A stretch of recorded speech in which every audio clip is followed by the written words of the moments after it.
Markets Now is brought to you by Durastack Trait Technology, the latest innovation from Syngenta. Available for the 2027 season, Durastack technology features 3 powerful modes of action to outsmart, outmaneuver, and outmatch corn rootworms every move. Welcome to Markets Now. I'm Schau with Tyler Schau of agmarket.net on a mostly higher day in grain and livestock futures trade. Tyler, let's start off with cattle. New highs for the move for a second day in both live and feeder cattle futures, and we continue to get pushes from cash in this inventory report, right? Yeah, the cash market over the weekend, we saw the fat cattle trade push higher.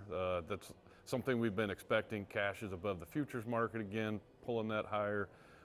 Yesterday's feeder calf index came in at 374 and some change, which was the 3rd highest feeder calf index on record. We're within $1 of the record high set back in early October.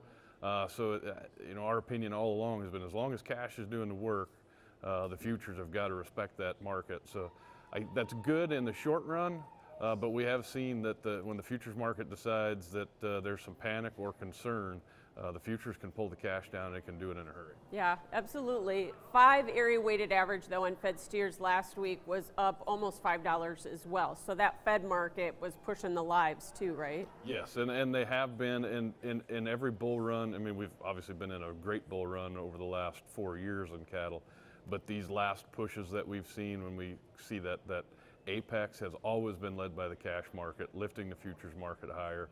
And as long as we don't have any type of limit down move type of days where there's some type of panic, whether that's screwworm, something coming out of Washington on the policy side, I think you'll continue to see that push that market higher until the buyers feel like they've got their needs covered, which could be soon, or we'll have to wait and see. The key to cash has been that producers have had the leverage, and so this week, especially with the board going higher, are you pretty optimistic we'll be higher again? In the meantime, now you mentioned the producers have the leverage. The packer has not been making a lot of money the last 4 years, and that does concern us. The fact that they haven't had that leverage. They've done a few things with the closing of the plant in Lexington. They've shut down a shift in Amarillo, Texas.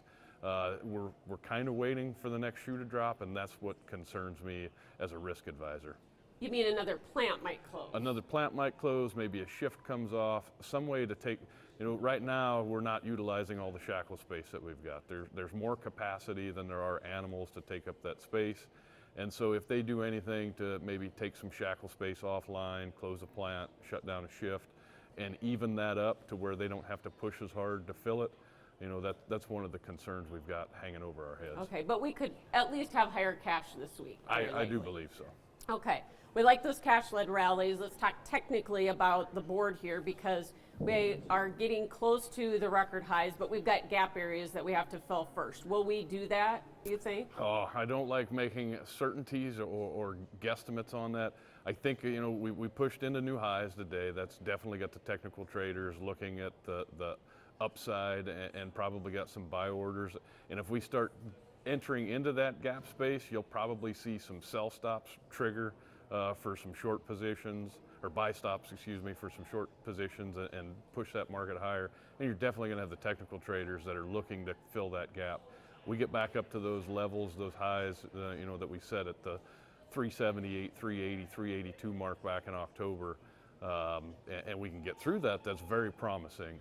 But we've seen this play out before, and when we get to those levels, the buyers tend to kind of get a little nervous because that's a lot of risk out there. If you're buying cash cattle and you're paying $380 a hundredweight on an 8-weight, that's a lot of cash you're forking over.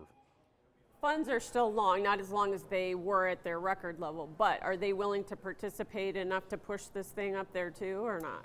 I think they are. They've backed off. Their fund positioning is a little lighter than it was when we set those record prices. They may be wanting to jump in. That's also one of the things that always scares me about the cattle space, though. The door gets a lot narrower in fat cattle, and especially in feeder cattle, when people decide they want to get out. The volume in corn and beans is high enough that you can kind of see a liquidation event occur, and it's not quite so detrimental. And we saw that in October, November, when the longs were racing for the door and you couldn't get out on a few days. Yeah, we just got to make sure that we stay away from these NWS rumors. Those have killed us on any given day, haven't they? Yes, and the problem there is, there's not a lot of predicting that. You know, they pop up, and I think the market had a lot of hope coming into this fall that as cold weather came in, those rumors were going to just kind of dissipate. We weren't going to have to worry about it. That hasn't happened. I think that's got quite a few people nervous in a lot of areas. I'm not privy to a lot of that information inside the USDA, but it's definitely a concern. You know, they recently issued a challenge grant for someone that can come up with a better way to manage New World screwworm if it does enter the U.S.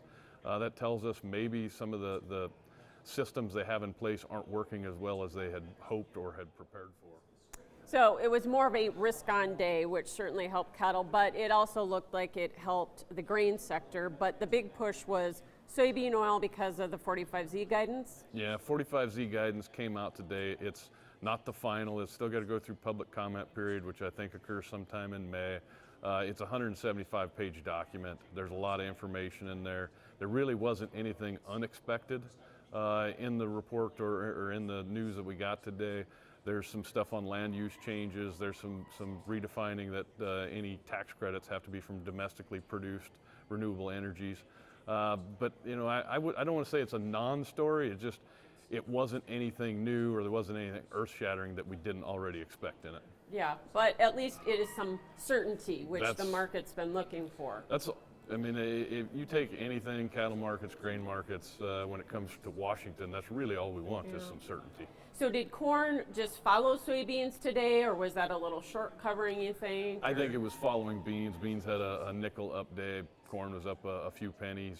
There really wasn't any news out of South America. In fact, weather probably looks a little more promising. Some of the yield expectations are bumping up a little bit in that region. So my guess, if I had to lean either way, was probably on the back of the 45Z guidance. You could throw in the fact that the dollar was a little lower, pushing back down after making a nice little run the last few days. Speaking of South America and Brazil, I mean, we had two estimates out on Monday on Brazilian soybean production that were up, 4 million metric tons? So yes. Big crop. Yeah, it's a big crop. And getting bigger. And you know, that shouldn't be a surprise either. Been saying for the last 3 years that Brazil is the elephant in the room. They continue to add more and more acres. They continue to get good enough weather to produce big yields. They're gonna be around. Those production numbers probably aren't dropping anytime soon. But we're effectively, corn, wheat, and beans, still all within these trading ranges. We just keep trading in up and down, right? Yeah, we haven't had any new. You know, what the market needs to get what the U.S. producer wants is some type of weather event somewhere, or some type of new bullish input to come in to spike demand. Problem is, demand has been really, really good, as evidenced by our exports. It's going to be tough to push that much higher. If anything, we've seen maybe a little bit of slippage as Brazilian crops are beginning to be harvested and available in the export market. But you know, the sad part is we need a weather story, and we're running out of room for it in the southern hemisphere, which means it's going to have to occur in the northern hemisphere.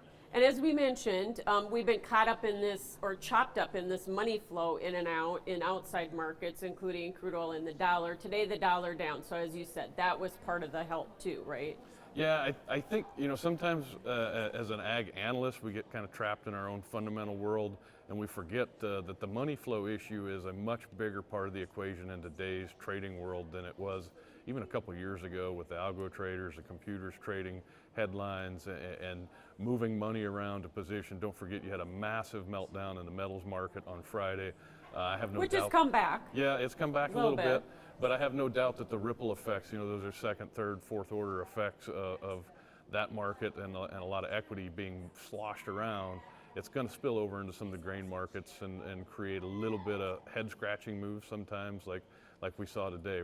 No real reason for corn to be up, and yet it was up a couple cents. Yeah, for sure. All right, thanks so much for joining us, Tyler Schau with agmarket.net, and that is Markets Now.